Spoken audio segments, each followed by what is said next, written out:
Bonsoir. Babi. Et c'est moi courte joie. La rapace est courte joie. Bravo à mon artiste Fally Ipupa. Fally Ipupa, vous méritez aux anakata ba désordre à boété. Aigle, warrior suprême. Vous méritez kozala nakata ba désordre à boété. Et bravo, bravo, bravo, bravo pour la décision qui toko ozui. On s'est retiré. Bato bayebi. Na saki vidéo mo na moi. Non na tongo.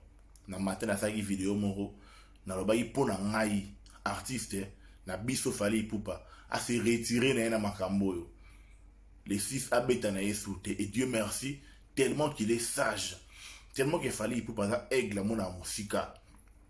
Et à se retirer na épée et à Robert Anel sous un tout monde communiquer et les gars qui wana et l'autre mot c'est peut s'engager la nini mais fallu monter à ma baie fallait communiquer les attends lingala il y a pas comprendre pour la français va comprendre bien mais tout ce qui est jeune talent on va avoir besoin de visibilité on peut se dire bah ça donne moins lumière bah ça moins visibilité mais et c'est moi courte joie. Bateau union sur lobby. Mais, vous savez déjà sport, il y a les 4. Et Simbité. Vous savez, il y a les 6. Stade des martyrs. Et comme il y a un chapiteau. Mais vous savez, la sport moussoussou. Tous la sous sport moussoussou. Allez, allez-y. Bokende. Vous savez, sport moussoussou, vous savez, vous bien makasi mingi. Quand on est dans le baki, Fally Ipupa, à Nio Poama, pour commander un les robots. Fallait au Kabula gloire na yena motute. Soki pendant que fallait aller travailler dur dans début carrière solo na ye. Yo allez nous s'aventurer contre la distraction. Allez lelo o monique aussi retard au luka au lamuka. Allez ko lamuka na fo luka o s'accrocher na Fally Ipupa et ko simbate ba warrior to boyi eloko wana. Mutu mon côté arrière au diembe la Fally a au Kabula succès na yena motute. Pour Fally, akabola na yo journée, akabola na yo makambo, il faut mériter en haut. Alors jusque là, artiste mon côté na Congo a mérité que Fally akabola na yo makambo na ndenge mo non. Alors Fally pour par okabola succès na ye na mutute. Fally a obenda mutute. Bo bunda na bandenge na bino bo sala be effort na bandenge na bino. Fally obenda mutute. Fally a na terre obenda mutute. Bravo mon artiste. Bravo, bravo, bravo, bravo, bravo mon artiste. Fallait dans la terre ou ben dans moutoumoroté. Déception, ils auraient peut-être pas warrior ou yo ba zelaïque. Et ba warrior ba somagi ba t-shirt na ba pembe, ba chemise na ba pembe pour na koya les 6.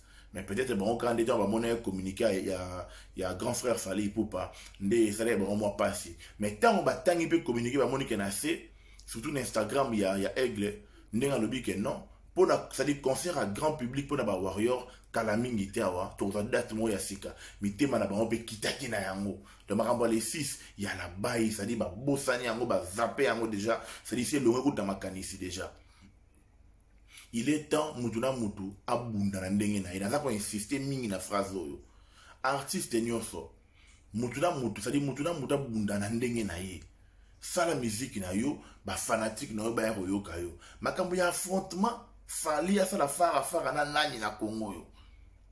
Fally oyo wapi. Fally a ça la fara na ba artiste local. À l'époque ça bon makambo. Polémique ceux qui zali il a toujours na bateau à bénéficier na polémique wana. Alors ceux qui grand frère na biso Fally Ipupa ayeko ça la fara na grand frère o mususu wana.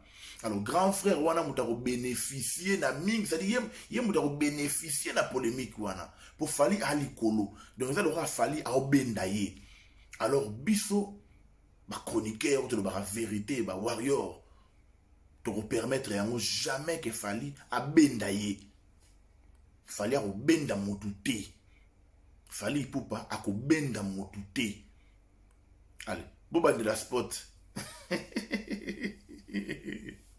Mokili makambu boba de la spot ça dit manque il y a professionnalisme hein? Et ça ici bino ba sport 3 fois tous de la sous 3e spot que non boya na chapiteau ya parler du peuple Voilà. Fali ou rien. Fali aujourd'hui. Fali demain. Fali l'obiwana. Donc fali. Bravo l'artiste. Ba warrior vous en avez nos kimia. Ba rendez-vous c'est belé. Ba rendez-vous c'est belé.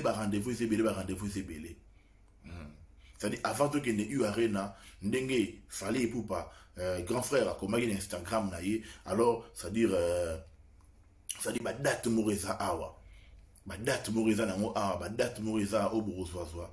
Et ça la bien, ma casse mingi n'engue ça la toujours. Tozo zela. Fallait à Kaboula gloire na mutute. Nazolo bayango matin midi soir, fallait à Kaboula succès na mutute.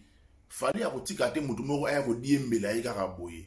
Non, c'est-à-dire au vandaka na yo, au doit qui makambo na wa la légère, c'est-à-dire na place de ta carrière na yo sérieux, yo kota ino na ba ventir ya ko finga rabatu, koti na ba finga rabatu, ali kaka mbana moko boye ko kabola gloire na fali. Sia, fallait au wapi, jamais de la vie. Fallait au wapi, jamais. Tu me permettre à moi de m'inquiéter. Fallait au wapi. Pour permettre à nous attendre qui était. Voilà. Au bout de différence, différence à ma warrior na bango. Si vous avez bango mais ma finger zo mata héros. Ba warrior toriyo koya na baje ya ko finga bata francophonie parce que calendrier ou artiste na ngaza nango ils permettre ngate na ko finga bato ya francophonie pa balagisi désordre na bango. Et tellement on a désordre na bango.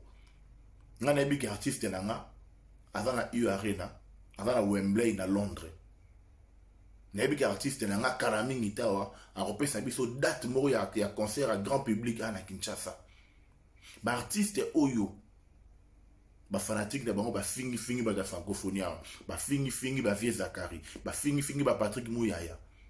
Mais c'est normal parce que pour na bango francophonie ça dit tellement bazana difficulté dans la production mais bon pour la bonne francophonie les occasions moi ça dit en non faut bêta sur nini mais vu calendrier ou artiste na ngasa na ngozo permettre ngaite zo permettre ba warrior te ba ya ko finga te to ko manquer respect na ba organisateur ya francophonie ba la kisi désordre na bango na mokili mobimba lelo oyo au moins ba tamaya ba comprendre pour la nisco fallait pena se retirer.